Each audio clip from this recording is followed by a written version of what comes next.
Сәлеметсіңдер ме балалар? Қазақ тілі сабағын бастаймыз. Бүгінгі сабақтың тақырыбы қазақтың қаһарман ұлы. Тема нашего сегодняшнего урока – герой казахского народа. Бүгінгі сабақта Бауыржан Момышұлы туралы білімімізді толықтырамыз. Жаңа сөздермен танысамыз, сөйлемдер құрастырамыз.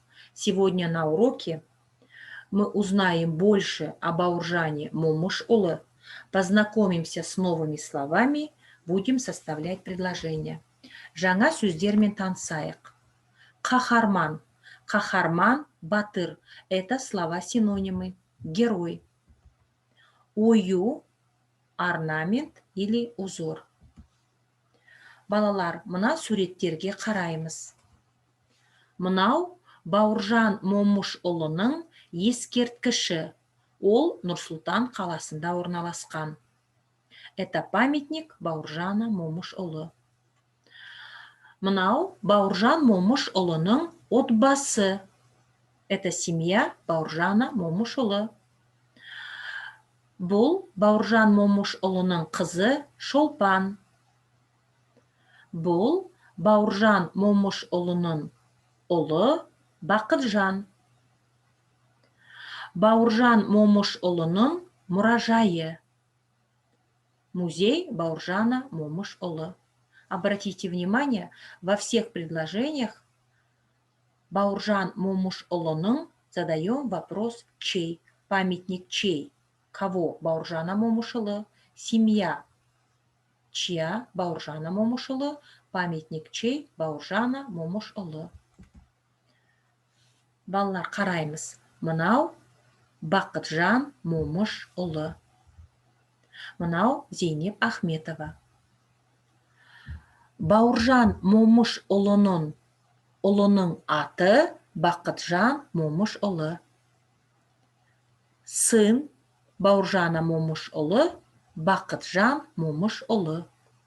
Бақытжан Момышұлы жазушы, аудармашы. Он писатель, переводчик. Зейнеп Ахметова. Зейнеп Ахметова Бауыржан Момышұлының келіні. Зейнеп Ахметова снаха Бауыржана Момышұлы.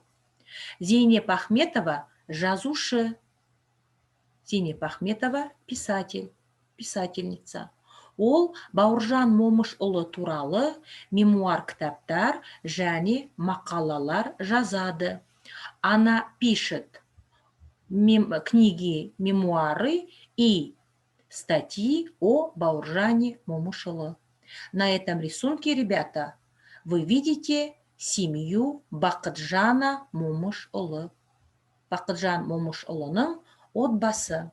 Енді сұрақтарға жауап берейік. Бірінші тапсырма. Бауыржан атаның ұлының аты кім? Бауыржан атаның ұлының аты Бақытжан Момышұлы. Ол жазушы ма? Он писатель? Я, ол жазушы, аудармашы. Зейнеп Ахметова кім? Зейнеп Ахметова Бауыржан Момышұлының келіні. Ол жазушы. Жарайсыңдар балалар. Енді айтылым тапсырмасы. Ребята, на прошлом уроке мы говорили, что Бауыржан Момышұлы батыр, герой, жазушы, писатель. Бала кезінде палуан болған. В детстве занимался борьбой. Сегодня мы узнаем еще об одном таланте Бауыржана Момышұлы. Многие его фразы стали крылатыми. Крылатая фраза на казахском нақыл сөздер. Прочитаем крылатые фразы Бауыржана Момышұлы. Вместо рисунков называем слова. Мынау не? Нан. Тексерейік. Намысты нанға сатпа. Мынау қоян. Оқимыз. Қоянды қамыс, ерді намыс өлтіреді. Жапырақ. Ағаш көркі жапырақ, адам көркі шүберек. От, огонь. Отан үшін отқа түс, күймейсің. Көз. Көз қорқақ, қол батыр. Көз қорқақ, қол батыр. Глаза боятся, руки делают. Қорытынды. Бауыржан Момышұлының көп нақыл сөздері бар. Вывод. У Бауыржана Момышұлы много крылатых фраз. Оқулықташамыз үшінші тапсырма. Прочитав этот текст, мы узнаем еще об одном таланте Бауыржана Момышұлы. Тыңдаймыз. Бауыржан Момышұлы суретті жақсы салған. Бауыржан Момышұлы хорошо рисовал. Өзі салған автопортретінің бірнеше нұсқасы бар. Есть несколько вариантов автопортретов, нарисованных им самим. Әр дәптерінің бетіне де түрлі суреттер салып отырған. На страницах каждой тетради рисовал разные рисунки. Бауыржан ата ою да ойған. Дедушка Бауыржан вырезал и орнаменты. Әр оюдың артында қашан ойылғаны туралы мәлімет бар. На обратной стороне каждого орнамента есть сведения, когда он сделан. Бауыржан атаның оюларын келіні Зейнеп Ахметова жинаған. Снаха Зейнеп Ахметова собирала орнаменты дедушки Бауыржана. Енді балалар мәтінді бір мәрте өздерін оқыңдар. Прочитайте текст еще раз. Қорытынды. Бауыржан Момышұлы суретті жақсы салған, ою ойған. Вывод. Бауыржан Момышұлы хорошо рисовал, вырезал орнаменты. Жақсы балалар, енді айтылым тапсырмасын орындайық. Диалогты жалғастыр, тірек сөздерді қолдан. Вам даны опорные слова.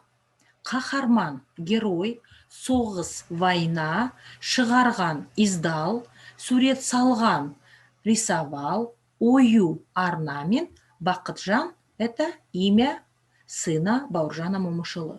Используя эти слова, нужно составить диалог. Диалог – это вопрос и ответ. Например, первое слово «каһарман». Я составила сначала предложение со словом «каһарман». Бауыржан Момышұлы каһарман, әскери қолбасшы, жазушы. Теперь к этому предложению составьте вопрос. Я заменяю слова каһарман, әскери қолбасшы, жазушы вопросом «кім?». У меня получился вопрос. Бауыржан Момышұлы кім? Теперь сами составьте второе, третье, четвертое, пятое и шестые вопросы и ответы. Например, во втором предложении используйте слово «соғыс», «война». Составьте предложение, где есть слово «война», а затем можете поставить к нему вопрос. Третье предложение со словом «шығарған», «издал». Четвертое предложение со словом «сурет салған», «рисовал». И следующее предложение со словом «ую» и последнее со словом «Бақытжан». Например, как звали сына Бауыржана Момышұлы? Это задание отправляете голосовым сообщением учителю. Ребята, вы составляете 5 вопросов и 5 ответов. Первый вопрос я вам составила. Вам еще нужно составить 5 вопросов. Жақсы, енді дәптерімізді ашамыз, жазамыз. Наурыздың 3-і қазақтың қаһарман ұлы. 4-ші тапсырма. Сөздерден сөйлем құрап жаз. Вам нужно из слов составить предложение. Слова в предложениях стоят не на своих местах. Вспомним, что в казахском языке глагол, слово, которое обозначает действие, всегда находится в конце предложения. Например, Первое предложение можно собрать так.